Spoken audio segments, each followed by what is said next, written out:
O sea, qué cínicos estos de Estados Unidos, hablando de abusos significativos de policías y de la Guardia Nacional.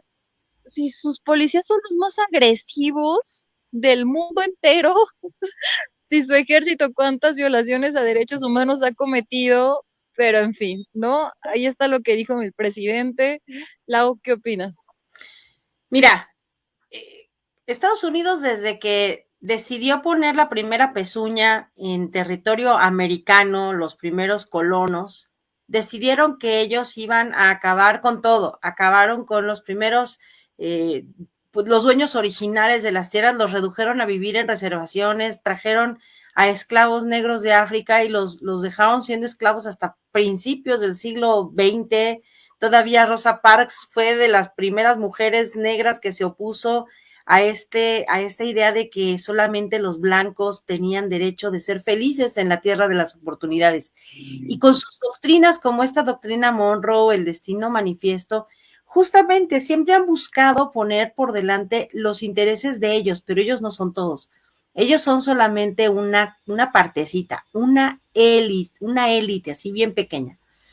Pero también es bien significativo ver cómo es que a ellos sí les parece que pueden exigir justicia en otros países, de otros poderes judiciales, de otros poderes, pues de, no sé, policía, etcétera, cuando ellos son los primeros que violan el derecho, no solo de otros en otros países, como por ejemplo este operativo de Rápido y Furioso, y que ahora vengan a decir, no, sus policías y su ejército violan. Yo creo que este informe habría caído muy bien entre 2007 y 2018, hubiera caído de peluche.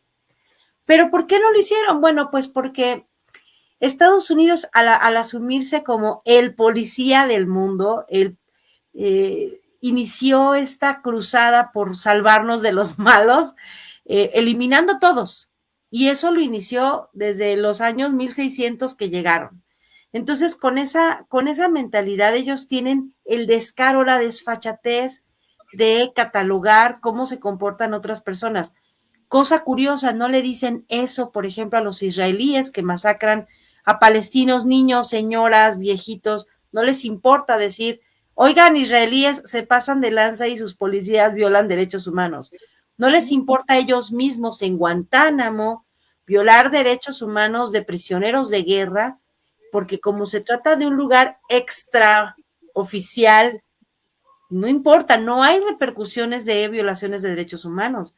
Pueden tener a un activista en un estado de aislamiento del mundo, lograron que todo el mundo se pusiera en contra de un solo hombre que es Assange, un solo hombre. ¿Cómo tienen ellos cara para venir a decir, en México se cometen violaciones? Y precisamente porque Julian Assange exhibió todos los crímenes que había cometido Estados Unidos, todas las violaciones de derechos humanos, justamente.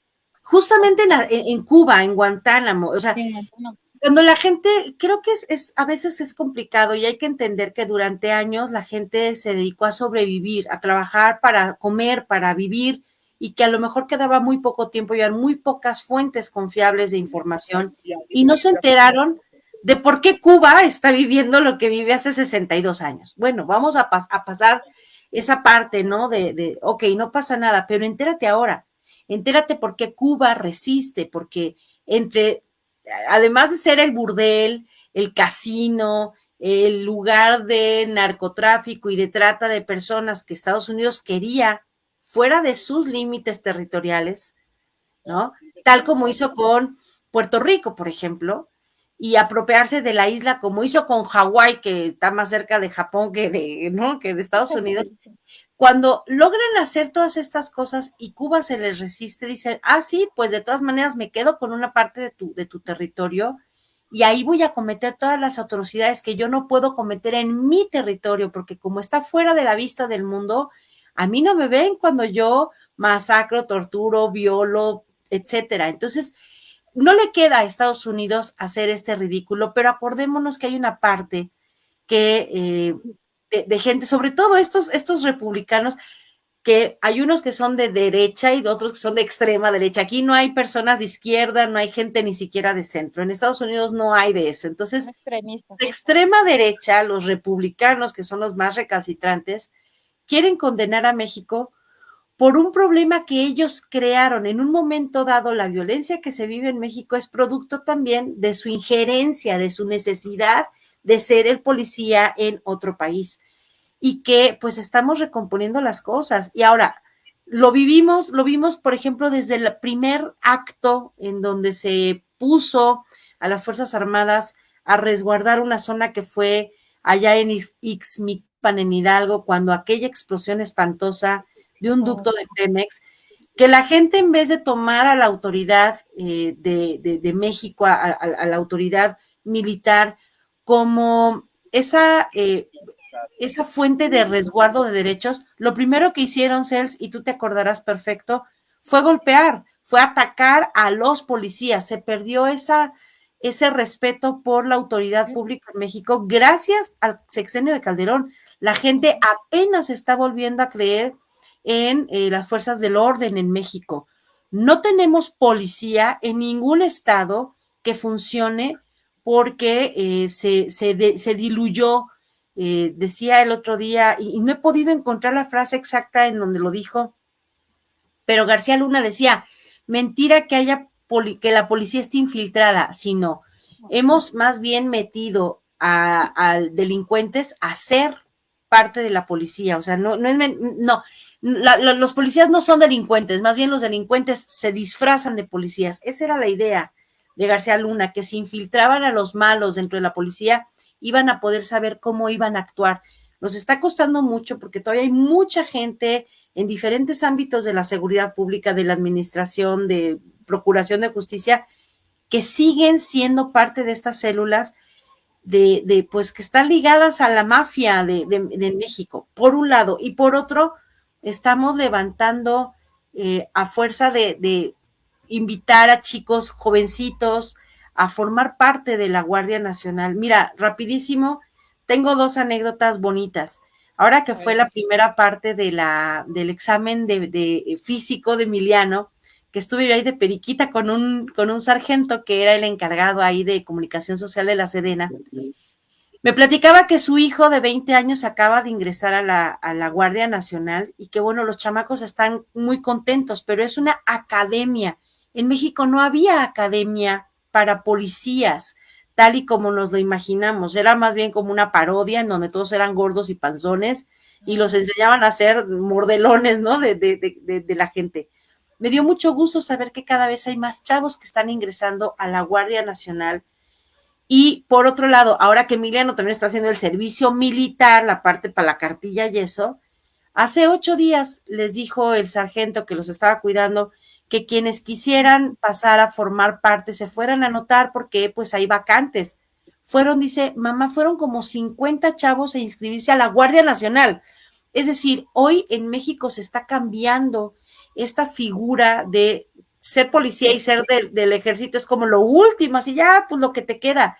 Hoy estamos cambiando por una fuerzas del orden, fuerzas armadas de las que nos tenemos que sentir orgullosos, porque se está trabajando desde los derechos humanos, desde la profesionalización, se les trata con dignidad, tienen cuarteles bien adecuados, es decir, se está cambiando todo, pero lo que no está cambiando en muchas de las ocasiones, pues es como los criminales ven a las fuerzas del orden y todavía los atacan con barrets y los agarran a plomo. Entonces, si para Estados Unidos les parece que limpia su conciencia el decir que no tenemos todavía fuerzas del orden en las cuales confiar, qué bueno que ellos no puedan confiar en nuestras Fuerzas Armadas. Significa que no las han penetrado, no las han podido vencer ni en el ánimo ni en lo físico, es decir, no han podido infiltrarlas y convencerlas de que no podemos hacer nada. La semana pasada, estos republicanos, uno de los que justificaban, ¿no? La aceptación de los terroristas, ¿no? Como para venir a invadir, decía, es que no, México no ha podido combatir al crimen organizado, no, ellos no pueden. Y como, ¿por qué no vamos a poder? Tenemos en realidad una academia de Guardia Nacional que tiene 3 años.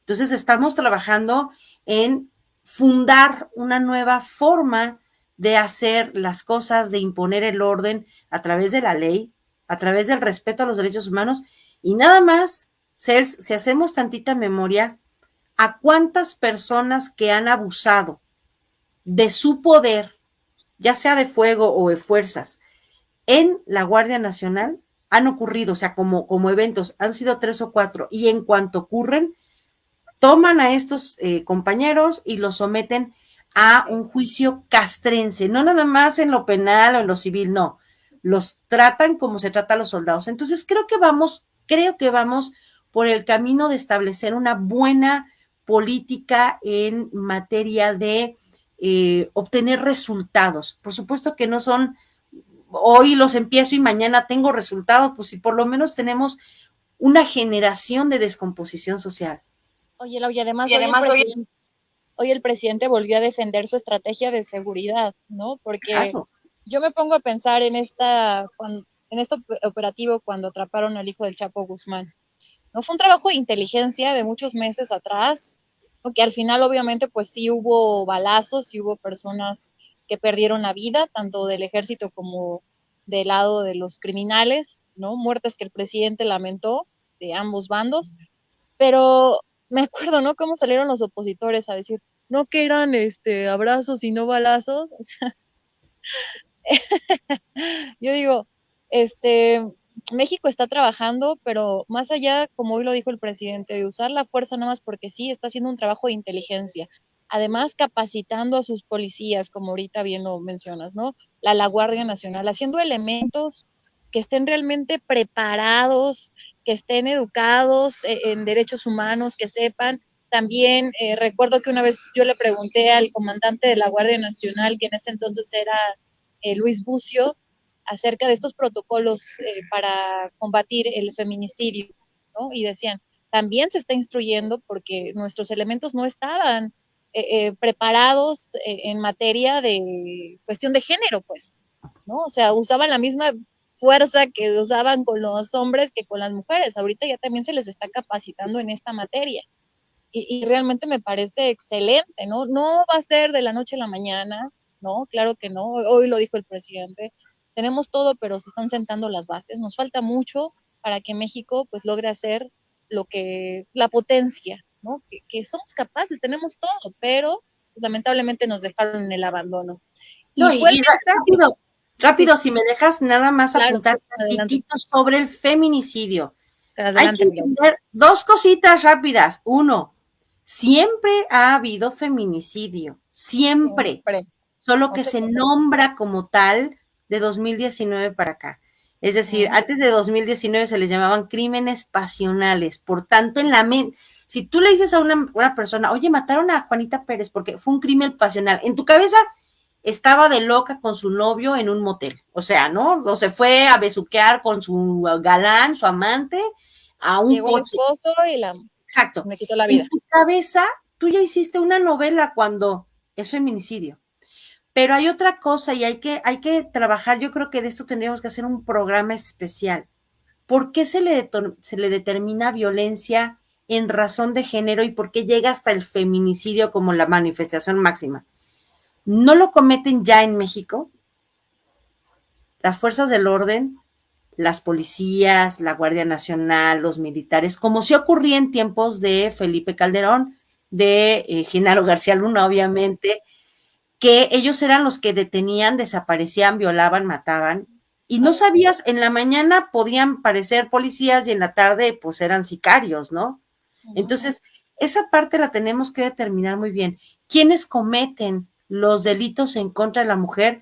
Tiene que ser por fuerzas para que se determine como feminicidio o todas las que están entre la violencia principal, digamos, la que lo origina, como fin último el feminicidio, que sea una persona cercana a la mujer que la conozca, que esté en su ámbito de cercanía, su papá, su hermano, su hijo, su Pareja. novio, su pareja, su compañero de trabajo, es decir, tiene que haber una cercanía. Si en la calle de repente hay un par de balazos sueltos y muere una mujer, no es feminicidio, por más que haya muerto una mujer. Siempre que haya estos nexos de cercanía, se determinan como feminicidios, Es lo pero más todavía, doloroso y más triste, sí, claro, porque es es en lo su que más círculo te, cercano, o sea, es lo que más te rompe. Pero al mismo tiempo, o sea, sí es ahí donde tenemos que trabajar mucho. Todavía, y volvemos a la misma, nos hace falta mucho desterrar a esta gente podrida que está en los ministerios públicos o fiscalías, en los hospitales donde llegan las mujeres víctimas de violencia, de golpes, de lo vimos violaciones. ahora que estuviste conmigo el 8 de ¿Y qué es lo marzo. que dicen? Apunte. Es que yo llego y nadie Gracias, me Alex. escucha. El Ujú, típico ujú, que te dicen, ay señorita, pues, ¿qué le hizo al novio? ¿Qué le ujú. hizo al esposo? Seguramente lo hizo enojar y por eso la golpearon. No, cuando desterremos de esos lugares de los primeros respondientes a personas insensibles y pongamos a mujeres que tengan como premisa proteger la vida de una denunciante, sea grande, sea chica, no importa si es una niñita que dice el maestro de mi escuela me hizo o me atacó mi nieto, o sea, no importa la edad, siempre que entiendas que una mujer que llega a denunciar ha pasado ya por muchos hechos de violencia, no es la primera vez que lo va a hacer. Entonces, es bien importante, Cels, que entendamos que ahora se está trabajando de verdad de una manera diferente con la Guardia Nacional. En efecto, lo que dices, el general Bucio lo decía, y es una realidad. Se está preparando y hay una gran cantidad de mujeres en la Guardia Nacional que se dedican directamente a trabajar con las mujeres. Es parte de la ley que una mujer deba ser detenida por otra mujer. Un hombre no puede detener a una mujer. Así de sencillo. Y eso ya es cambiar del día a la noche. O sea, Sí, sí, yo sí. creo que ya estamos avanzando, que no se logran resultados tan rápido como desearíamos, quisiéramos, mereceríamos, es cierto, pero es imposible creer que en el cortísimo plazo de 3 años esto ya iba a ser jauja. O sea, digo, los que lo suponen es la gente que quiere a fuerzas denostar al presidente y creer que él tiene el derecho de la vida y de la muerte en su dedito pulgar como, no sé, Nerón o, no sé, Calígula, pero no es así. Yo creo que vamos por buen camino y como dice el presidente, no es cierto. Dime de qué presumes y te diré de qué careces. Ellos presumen de ser muy legalistas y resulta que son los principales violadores de derechos en todo el mundo El mundial. mundo, así es. Ay, Laurita, pues vamos a continuar porque este tema también hablando de las mujeres y de los feminicidios lo vimos, ¿no? Muchas mamás manifestándose porque el juez liberó al asesino, al secuestrador de su hija